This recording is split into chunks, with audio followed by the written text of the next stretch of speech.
네, 9월도 첫날이 시작이 됐습니다. 시장 전체의 분위기는 우리가 기대했던 그런 수준보다는 조금 미치지 못하는 그런 모습을 보여주고 있습니다. 비트코인은 6만 달러 아래에서 자리를 하고 있고, 이더리움이나 솔라나, XRP 등 메이저 알트코인들도 주요 지지라인을 간당간당 지켜줄까 말까 하는 모습을 보여주고 있습니다. 8월 종가가 상당히 조금 아쉽게 느껴지는 상황입니다. 그래도 가급적이면 6만 달러 위에서 종가 마감을 해준다라면 조금 더 기대감이 커질 수 있었을 텐데 58,900달러 부근에서 마감을 했습니다. 그래서 현재 20일 지수이동 평균, 50일 단순이동 평균 모두 지지를 받지 못하고 있는 상황이라서 아마도 9월 6일 이전까지는 이런 다소 어수선한 흐름이 이어질 가능성에 대해서도 생각을 해볼 수 있을 것 같습니다. 공포 탐욕 지수는 하루 전보다 3포인트 빠진 26을 기록하면서 공포 단계가 이어지고 있습니다.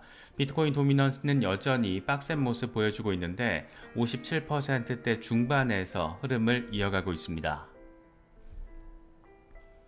9월에 있어서 가장 중요한 날은 9월 6일 그리고 9월 18일 이 두 개 날짜가 될 겁니다.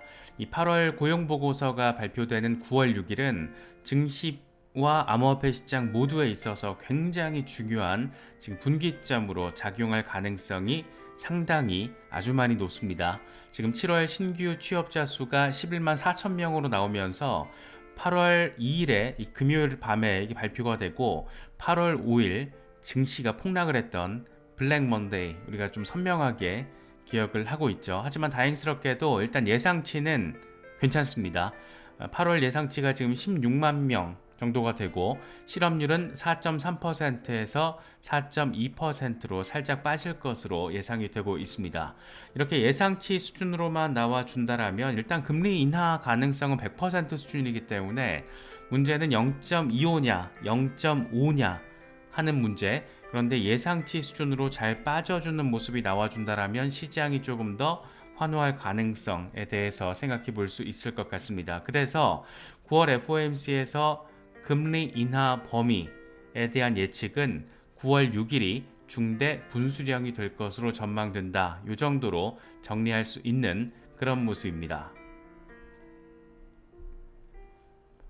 QCP 캐피탈 같은 경우에도 비슷한 얘기를 해요.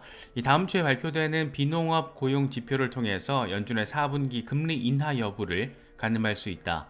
최근 거시경제 뉴스가 암호화폐 시장에 미치는 영향이 미미한 가운데 단기적으로 5만 8천에서 6만 5천 달러 이 박스권 안에서 움직일 것으로 예상된다.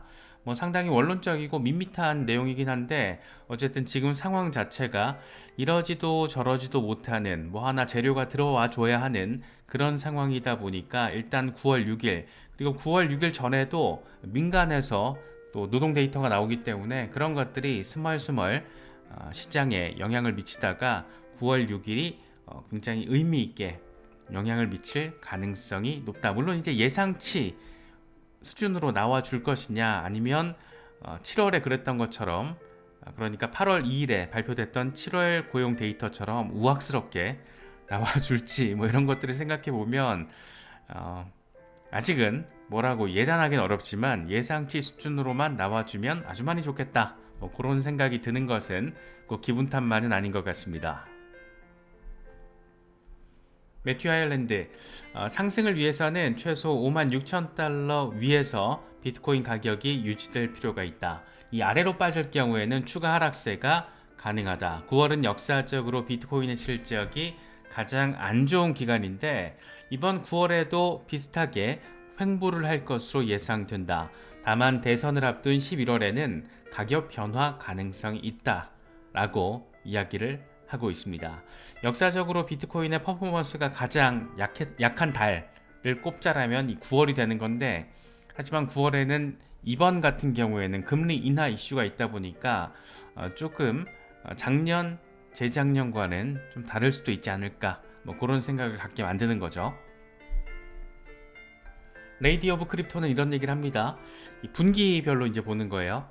3분기는 역사적으로 암호화폐에 있어서는 최악의 분기이기도 했지만 사람들은 경기가 안 좋을 때 행동을 하지 않는다.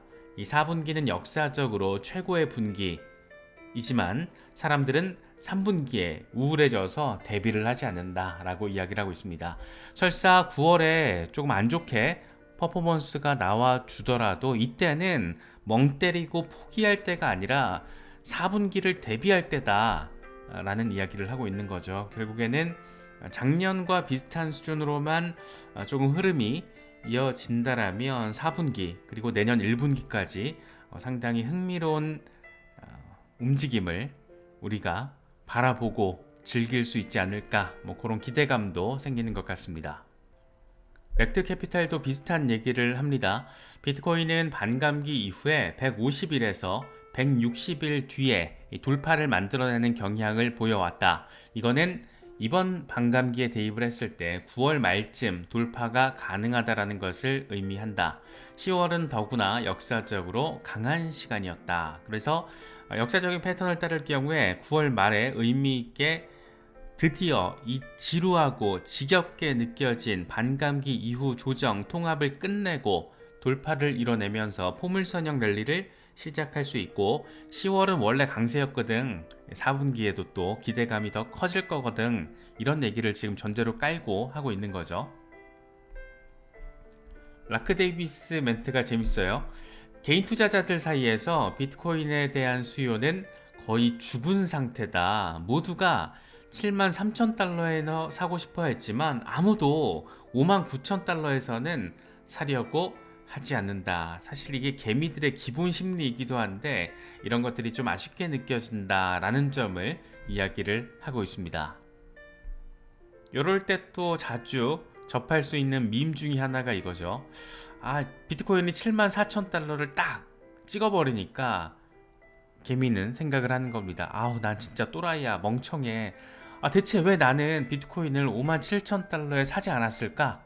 라는 생각을 하고 막상 57,000달러를 찍으면은 그럼 그렇지 저런 쓰레기 같은 거 안 사 라고 이야기를 한다는 거죠. 그래서 고점에 매수하고 저점에 패닉셀 하는 되게 정말 가장 좋지 않은 개미들의 어떤 패턴 가운데 하나라고 할 수 있는데 이런 것들을 우리는 피하기 위해서 이렇게 빡세게 매일같이 재미없는 내용을 이렇게 공부하고 있다라고도 정리할 수 있을 것 같습니다.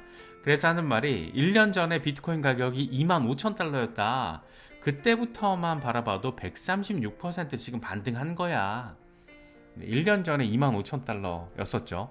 사실 연말 연시만 놓고 보더라도 언제 38,000달러 가냐, 언제 4만 달러 위로 올라서냐, 막 이런 얘기하고 있었는데 지금 어쨌든 6만 달러 돌파에 대한 관심사 이렇게 지금 관점이 이동한 걸 보면 단기적으로 봤을 때는 어질어질하게 느껴질 수 있지만 너무 지루하고 재미없고 왜 아직도 6만 달러도 못 올라와 라고 얘기는 할 수 있겠지만 조금만 더 줌아웃해서 바라보면 이미 엄청 많이 올라선 거다 라고도 바라볼 수 있을 것 같습니다.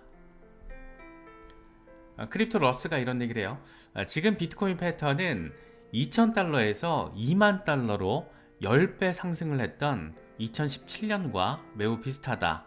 이런 패턴을 다시 반복할 수 있을 것인가. 다시 말해서 돌파 이후에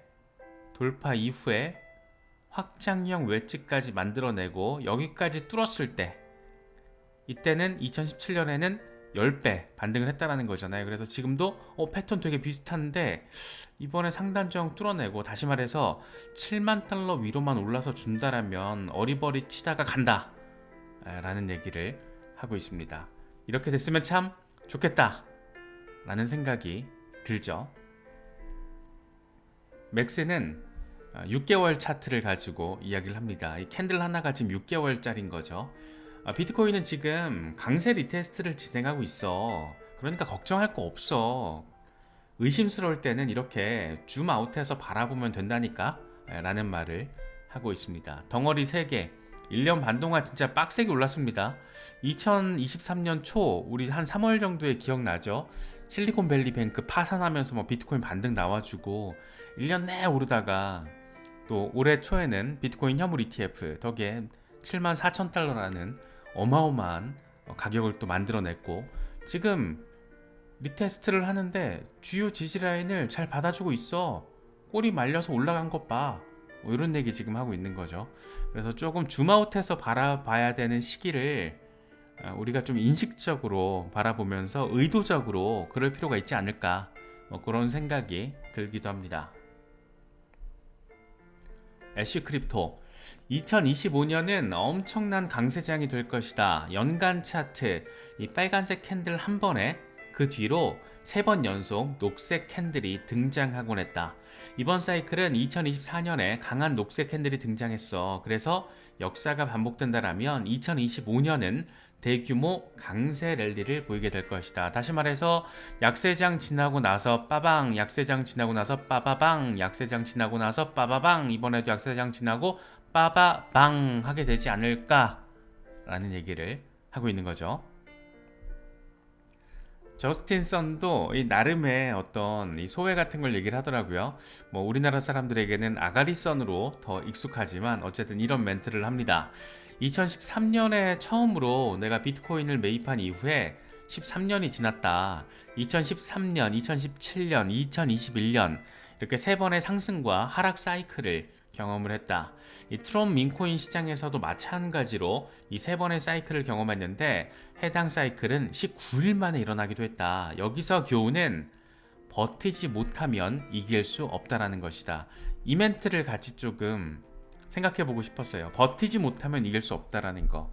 우리가 2021년 11월 고점 이후에 2022년 1년 내내 엄청난 약세장을 경험을 했잖아요. 특히 이제 피날레가 FTX 때 그 피날레를 찍으면서 그때 정말 버티지 못했다라면 과연 우리가 작년 4분기와 올해 1분기 때 펼쳐졌던 그런 엄청난 환희의 순간들을 향유할 수 있었을까, 이런 생각이 문득 들더라고요, 개인적으로도. 그래서 엄청난 약세장을 버텨야지 엄청난 강세장을 즐길 수 있다라는 거, 그런 부분들을 한번 좀 생각해 보셔도 요즘같이 조금 루즈하고 재미없잖아요.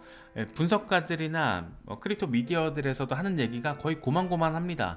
그래서 영상을 만들 때도 되게 저도 요즘에 조금 지루하다라고 느낄 때가 잦은데, 그 정도로 시장 상황이 지금 6개월 정도, 한 반년 정도 꽤나 루즈한 패턴을 이어가고 있고, 하지만 조금 더 줌아웃해서 그 어마어마한 약세장 그리고 이후에 찾아왔던 강세장을 생각해 본다라면 이 시장은 하루 이틀, 한두 달 이렇게 바라볼 게 아니라 좀 더 넓게 시야를 가지고 강세 패턴과 약세 패턴이 반복이 되면서 시장이 우상향해 왔다. 그게 비트코인의 14년 역사다.